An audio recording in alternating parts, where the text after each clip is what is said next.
Chapter 12 motion and time, class 7। Student, previous video में हमने speed के बारे में पढ़ा, एवरेज स्पीड के बारे में पढ़ा और टाइम के बारे में पढ़ा। Today we start with the Jantar Mantar.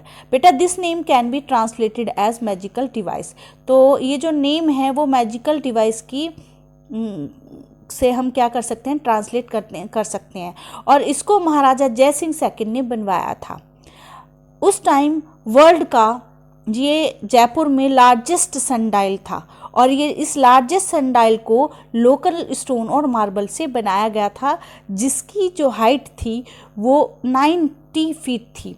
And इसकी जो शेडो थी वो केयरफुली क्या करती थी, जो दिन में टाइम को बताती थी।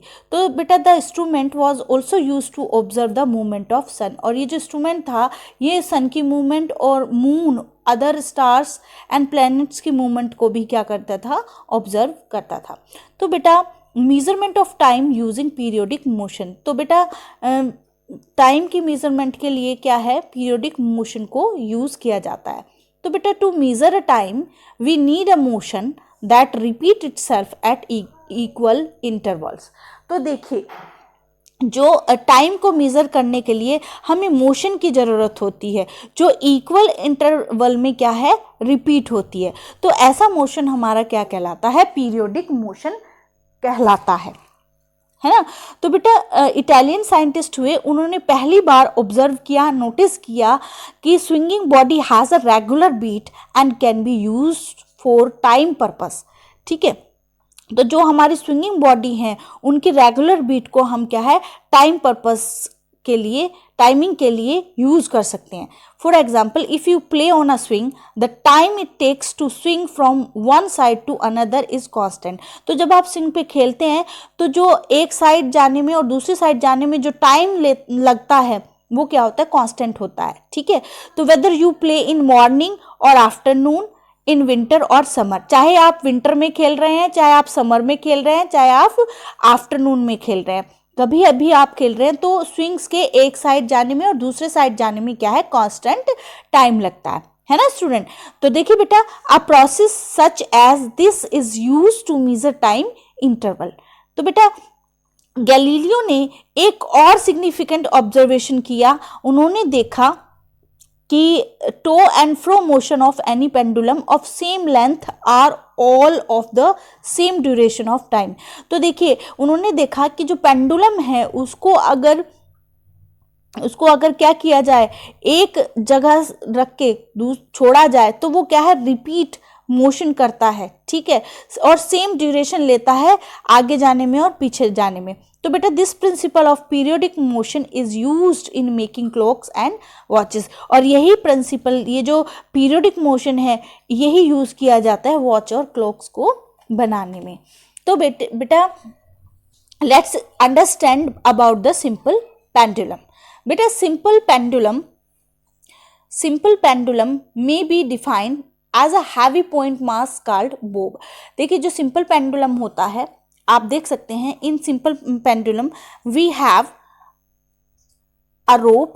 ठीक है, एक जो होती है थ्रेड की जरूरत होती है, एक रस्सी की जरूरत होती है, और एक क्या होती है, bob means small brass and lead sphere. ठीक है, या तो ब्रास का बना हुआ, यानी कि मेटल की क्या होता है, स्फेयर होता है, एक गोला होता है, जिसे हम क्या कहते हैं, बोब कहते हैं। This bob suspended by an inextensible thread. ठीक है, जो इनएक्सटेंसिबल थ्रेड होता है उससे इसको सस्पेंडेड किया जाता है from a fix point and allowed to swing freely under the influence of gravity. तो देखिए, इन्फ्लुएंस ऑफ ग्रेविटी में इसको फ्रीली सस्पेंडेड करके स्विंग किया जाता है। तो बेटा, इस पेंडुलम में क्या क्या ऑब्जर्व किया। ठीक है, term to describe a pendulum, Galileo ने इस पेंडुलम को किस तरह से डिस्क्राइब किया था। तो बेटा, इन्होंने पहले तो डिस्क्राइब क्या किया, length of a simple pendulum. तो देखिए, the distance L between the point of suspension and centre of the Bob. तो देखिए, जो एल है वो क्या थी, डिस्टेंस क्या था, जो हमारा सस्पेंशन पॉइंट था और सेंटर ऑफ द बोब। ठीक है, फिर इन्होंने ओसिलेशन, ठीक है। ऑसिलेशन क्या है? वन कंप्लीट वाइब्रेशनल मोशन, ठीक है। इसको इन्होंने क्या कहा? टू एंड फ्रो मोशन, ठीक है। अब देखिए, when the bob of pendulum move from one position and come back to the same position, that is in the given figure, ठीक है। जैसे कि आप इस फिगर में, दैट इज गिवन फिगर, आप देख पा रहे हैं इन दिस पेंडुलम, आप देख पा रहे हैं कि आपकी जो ये जो ए पोजीशन है, इस पोजीशन से जब हम इस बोब को यहाँ ले जाकर छोड़ते हैं तो ये वापस यहीं जाती है यहाँ पर और फिर वहीं वापस आ जाती है। तो इसको हम क्या बोलते हैं? इसका इधर जाना, इस बोब का मीन पोजीशन से इधर जाना, इधर जाके फिर वापस आ जाना, क्या हमारा कहलाता है? वन ऑसिलेशन कहलाता है। Okay student, and next term is amplitude, ठीक है। तो नेक्स्ट टर्म क्या है हमारी? एम्पलीट्यूड बेटा। तो देखिए, the maximum displacement of Bob on either side from its mean position, ठीक है। यानी कि जो हमारा मैक्सिमम डिस्प्लेसमेंट है,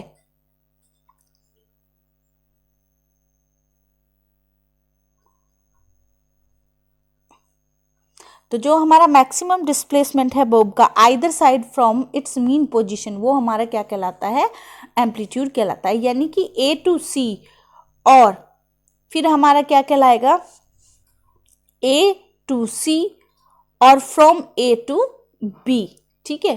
ए टू सी और ए टू बी, ये जो हमारा है, यानी कि हम ये कह सकते हैं ए सी, यानी कि A C is equal to A B.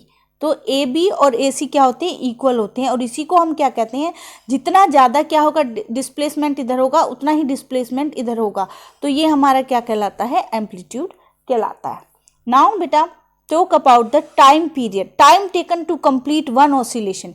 अब देखिए, इस पेंडुलम में, इस सिंपल पेंडुलम में जब इस बोब को यहाँ से इधर ले जाकर छोड़ा जाता है फ्रीली, तो ये इसको इतना पूरा, यानी कि यहाँ से यहाँ और यहाँ से यहाँ जाने में जितना टाइम लेती है, यानी कि एक जो हमारी ये बोब है, इसको हम जब फ्रीली छोड़ते हैं तो इसका वापस यहाँ पे जाना और वापस यहीं पे आना हमारा क्या कहलाता है? वन ऑसिलेशन कहलाता है। तो इसका यहाँ से यहाँ जाना, यानी कि इससे इस मीन पोजीशन से सी पोजीशन पे आना और सी से मीन पोजीशन पे और मीन पोजीशन से फिर बी पर जाना में जितना टाइम बेटा लगता है, यहाँ पर आने में जितना टाइम लगता है, वो टाइम हमारा क्या कहलाता है? टाइम पीरियड कहलाता है। सो बेटा the time taken take to complete one oscillation, time period depend upon the length of the string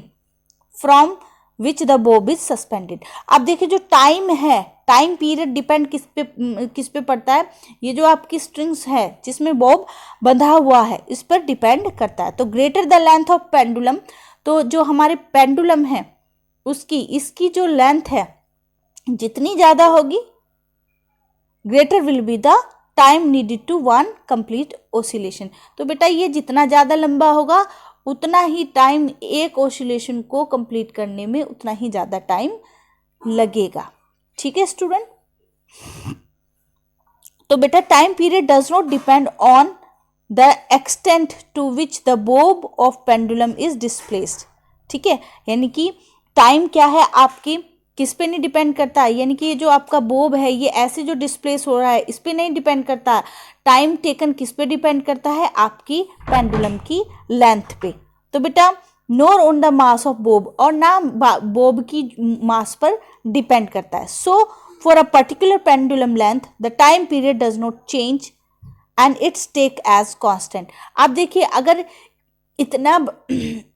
अगर इसी लेंथ का दूसरा पेंडुलम हम ले लें, जैसे यहाँ पर ये फर्स्ट पेंडुलम हो गया, ये दूसरा पेंडुलम हो गया, तो अगर हम सेम लेंथ के पेंडुलम ले लें तो देखिए time period does not change. तो दोनों के लिए टाइम पीरियड, एक ऑसिलेशन को कंप्लीट करने के लिए दोनों के लिए टाइम अलग अलग नहीं होगा।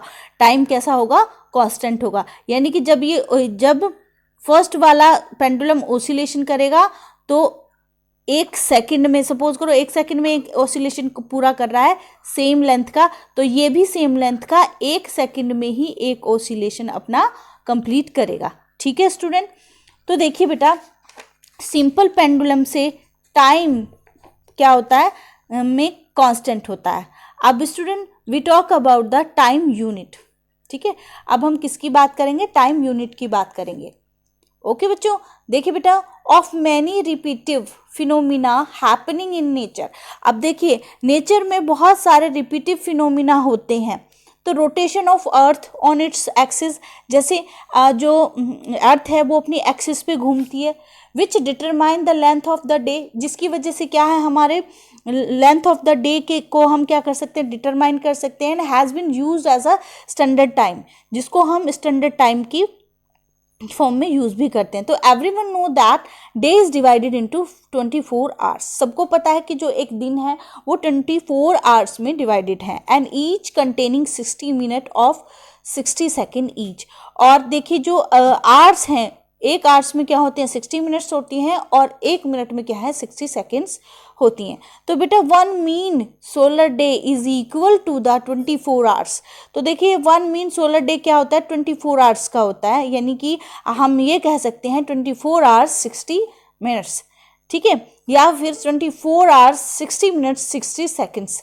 तो देखिए जो 1 mean solar day is equal to the 86,400 seconds का होता है। तो बेटा जो 1 सेकेंड होता है वो किसके इक्वल होता है, यानी कि जो 1 सेकेंड है it is equal to the 1/86,400 mean solar day, यानी कि 86,400 सेकेंड का 1 पार्ट हमारा क्या कहलाता है, 1 सेकेंड कहलाता है।